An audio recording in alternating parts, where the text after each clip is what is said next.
3세션을 사회 맡은 최대곤입니다. 오늘 두 세션에 거쳐서 통진당이 실체가 뭐냐, 그것이 우리 사회에 얼마나 암적인 존재냐, 그리고 그것이 중국에는 우리 자유민주 체제 자체를 전복하고 대한민국을 전복하는 이런 세력으로 커가고 있다 하는 이런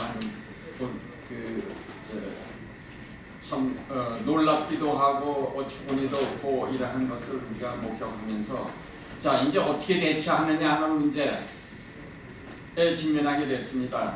사실 여러분들 아시다시피 국가기관이 어디 사법부뿐이겠습니까? 입법부도 있고 행정부도 있고 사법부도 있는데, 오늘 지금 이 세션에서 다루는 것은 사법부가 해야 할 일을, 헌법재판소도 사법부이기 때문에 그걸 다루겠습니다만, 사실 국회가 왜 못합니까?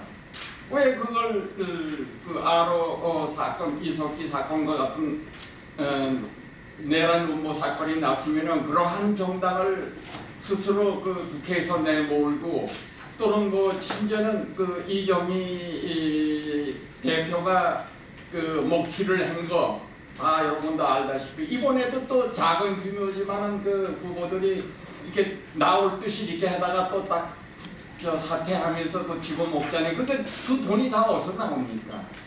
결국 우리가 낸 세금들을 우리 국고에서 다 나온 거 아니겠습니까? 그래서 통진당의 이 문제가 제가 볼 때는 이게 암적 존재입니다. 이 안에 우리 사회 자체가, 우리 몸 자체가 암을 길러주잖아요.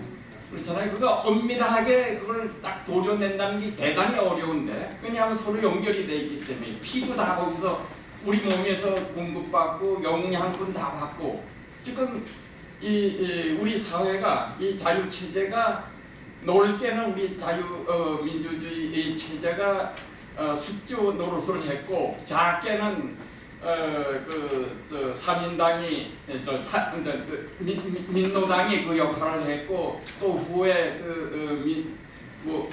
선거연대라든지 이렇게 민주당도 그런 역할을 했고, 또 다르게 보면은 국회 자체가 그러한 역할을 했는데, 그러면 우리가 이걸 어떻게 할 것이냐 하는 문제 중에 하나는 국민이 각성하는 방법인데, 이거 대단히 막연한 얘기죠. 아까 발표도 있었습니다만은 통진당을 지지하는 이러한 세력이 우리 인구의 20% 이상이 된다, 뭐 이러한 얘기도 놀라운 얘기지만은, 설사 거기는 안 속하더라도 제가 볼 때는요, 우리 다 보수라고 얘기합니다만, 저는 보수라는 얘기보다 자유주의자라고 저는 생각을 합니다. 우리가 자유를 추구하고 원리 원칙을 주장하는 것이지, 우리가 무슨 못된 것을 지키려고 무리를 하는, 보수라는 개념에는 그러한 뜻이 포함된 것 같아서 저는 개인적으로 대단히 싫어합니다.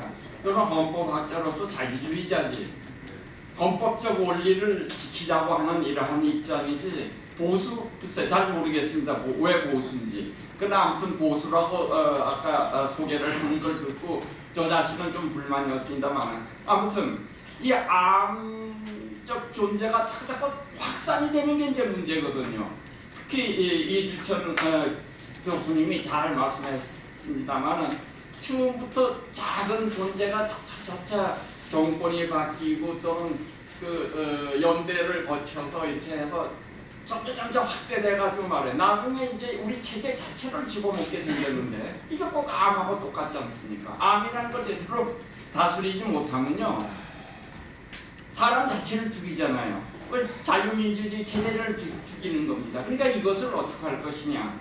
그래서 과거에 나치가 이제 그러한 경험을 통해 가지고 2000년 이후에 독일에서 그러한 정당은 자유민주 체제를 수주로 해서 그러나 자유를 결국은 집어삼키는 이러한 나치와 같은 이런 독재를 반인륜적인 독재 체제로 나아가는 이러한 체제, 자유민주주의를 부인하는 이러한 체제로 커가는 이러한 경우에는 이것을 강제적으로 해산시킬 수 있는 장치를 도입을 했는데 그것이 여러분들이 다 아시는 바와 마찬가지로 헌법에 우리가 정당 설립의 자유, 정당 활동의 자유 또는 활동의 자유, 언론의 자유가 다 보장이 되어 있습니다만 이것이 그 목적이나 활동이 민주적 기본 질서에 반한다고 하는 경우에 그렇다면 그것은 과감하게 도려내야 우리 체제가 살지 않느냐는 얘기입니다. 아무리 도려내 이것이 위험하지 아니한 존재라면은 암하고 같이 사는 수도 있겠죠. 우리가 여러 가지 보도를 보면 같으면. 그러나 이것이 점점 확산이 돼서 이 체제 자체를 집어삼키는 이러한 체제로 큰다고 할 것 같으면은 이건 과감하게 수술을 해야 하는 이러한 상황이라고 판단이 되는데 오늘 저희들이 지금 현재 다루려고 하는 이 문제는 기본적으로는 이게 집도의가 집도를 해서 제거해야 하느냐 내버려 둬도 괜찮으냐 하는 문제에 해당한다고 생각을 합니다. 즉 우리 헌법에는 어떠한 정당이든지 그 정당의 목적이나 활동이 민주적 기본 질서에 위배될 때는 그 정당을 적극적으로 액션을 취해야 합니다. 근데 다행히도 우리 박 정권이 들어와가지고 액션을 취해서 헌법재판소에 제소를 했습니다. 그래서 헌법재판소에서 이제 판결을 기다리겠었는데 과거 정권 하에서도 이 민간단체에서 제소를 청원을 안 한 바가 아닙니다. 이러한 단체는 이건 그냥 둬서는 안 되겠다. 이거 수술을 해야 한다.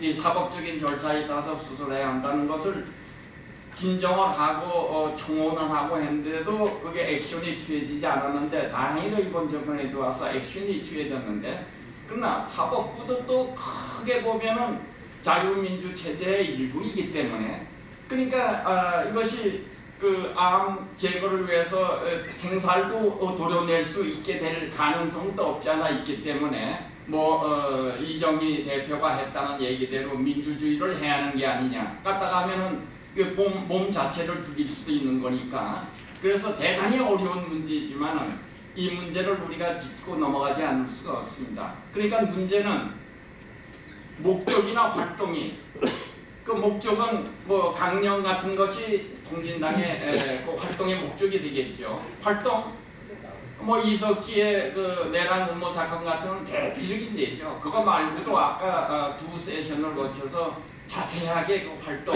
어떻게 그게 활동이 되고 그것이 어떻게 위험 요소로 작용하는 것을 말씀드렸으니까 이것이 과연 자유민주적 기본 질서에 위배되느냐 하는 것을 판단하는 문제가 남았습니다. 그런데 아시다시피 자유민주주의라고 하는 것은 대단히 추상적인 개념입니다. 뭐가 자유민주주의입니까, 여러분? 그렇잖아요. 한편으로는 언론의 자유 또 결사 집회의 자유, 데모하는 거 다 우리가 보장을 해주고 있거든요. 그러니까 어디까지가 자유민주주의에서 허용하는 거고 어디까지가 아니냐 하는 판단을 해야 합니다. 그래서 대단히 어려운 문제이기 때문에 이론적으로 어렵고요. 두 번째는 재판이기 때문에 증거가 필요합니다. 그 활동이 과연 그랬느냐. 우리가 아시다시피 내란 음모 사건에서도 그건 농담이었지 그게 아니다 말이야. 누가 몰래 들어와서 이게 심어놔서 그거 한 건데 그걸로 증거가 되느냐. 이런 걸 다투게 생겼단 말이에요. 이것이 부인되면 이게 전부 막장 해커가 됩니다. 그러니까 이게 대단히 심각합니다. 이것이 판단이 올바르게 되고 그 판단은 역시 증거, 조사와 함께 이론적으로 목적과 활동이 과연 민주적 기본 질서에 반하느냐. 그 민주적 기본 질서는 뭐냐? 법치주의다, 이 주권, 국민 주권의 원리다, 또는 통일의 문제. 왜냐하면 우리 헌법이 자유민주적 절차에 따라서 통일을 하라고 이렇게 했기 때문에 그것이 어긋나느냐 등등등등 이러한 판단을 이제 하게 되는 문제입니다. 그래서 저희 시간이 많지 않습니다만은 우선 우리 김상겸 동국대 교수님이 법대 교수님이 한 20분 동안 이러한 문제를 주제 삼아서 발표하고 그다음에 두 분 우리 전 대법관님하고 또 아까 활동해 주신 우리 정 교수님이 토론자로 이렇게 활약하고 또 시간이 되는 대로 여러분들한테 그 문제를 던지겠습니다. 그렇게 진행하겠습니다. 그러면은 한 20분 동안 발표해 주시면 고맙겠습니다.